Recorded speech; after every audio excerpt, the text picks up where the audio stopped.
আপনাদের সামনে আমি আনবক্সিং করতে চলেছি ক্যালোরিয়ানের WM300 dynamic microphone sound profound.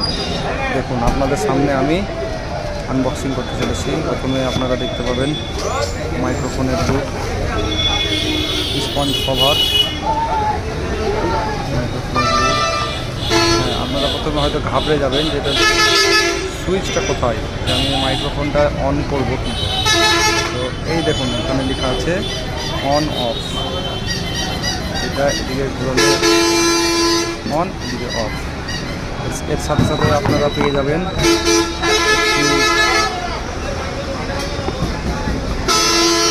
Cable, যেটি মাইক্রোফোন হাই গ্রেড লো নয়েজ মাইক্রোফোন কেবিল। দেখতেই পাচ্ছেন কত সুন্দর লুক। দাম আপনারা খুব সংকীর্ণ দামের মধ্যে খুব সুন্দর একটা মাইক্রোফোন পেয়ে যাবেন অল্প রেঞ্জের মধ্যে। যেনারা আপনারা ভাবছেন যে নয়েজ প্রবলেম হবে, তাদের জন্য খুব সুন্দর এই মাইক্রোফোন।